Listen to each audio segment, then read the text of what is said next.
delighted to see you installed as Mayor of Thurrock.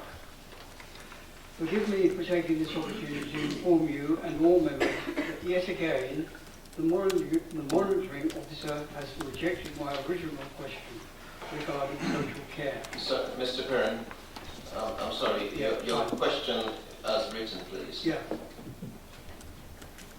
Councillor Glenn, in the light of the horrific fire which destroyed a residential tower block in London, can you assure Thurrock residents living in similar buildings they are safe in their homes? Thank you, Mr.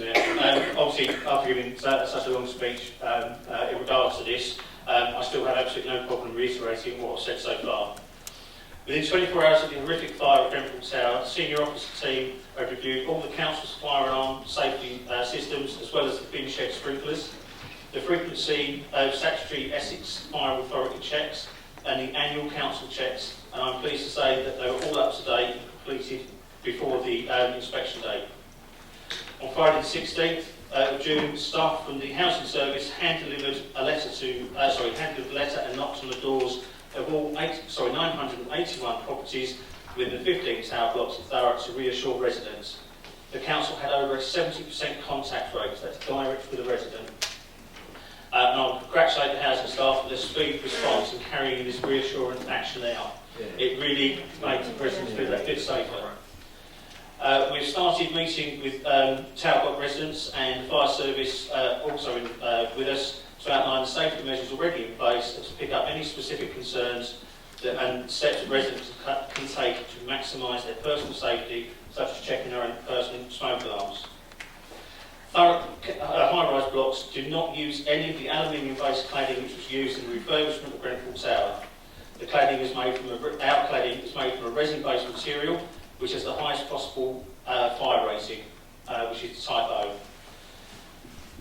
As a result, the council has not been asked to submit any further samples to central government for testing, although, as mentioned, we'll be carrying out our own testing through an independent company for a double assurance.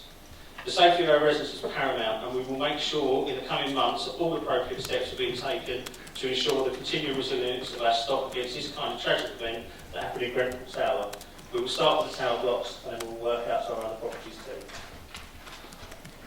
Thank you, Mr. Mayor. Please make sure that your supplementary question is a question, not a statement. Thank you. Thank you, Mr. Mayor. I would like to ask you if you would indulge me and allow me to ask two questions in my supplementary rather than one. Unfortunately, I belong to adhere to the Constitution, so please ask your second question, please. Thank you. You cannot allow me to ask, in view of the seriousness of the situation, you cannot ask members to allow me to ask two questions. If you go on with your second question, Mr. Perrin, please.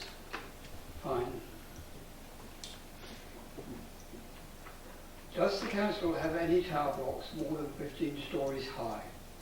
I believe the fire service have no external means, i.e. ladders or hydraulic lifts, to rescue people trapped in their homes, which are more than 15 stories high. Councillor Grenfell, if this be true, do you, like me, consider it to be a criminal act to knowingly put people in life-threatening danger by building residential tower blocks more than 15 stories high, from which it is virtually impossible to rescue them? Thank you, Mr. Perry. First of all, 15 stories, no. The maximum we have is 15 stories. Do I think it's criminally irresponsible for putting people in properties above 15 stories? Again, no. There are other safety measures. If we look at certainly some of the newer tower blocks that are built, they have separate firemen's access, firemen's lifts, emergency exits, not just the one, as we experience in most of our flats in Thurrock. It's not just about whether or not the height of the building can be accessed by the fire service from the ground, it's whether or not they can actually access from within. Most fire calls to high-rise properties are fought from within the block itself.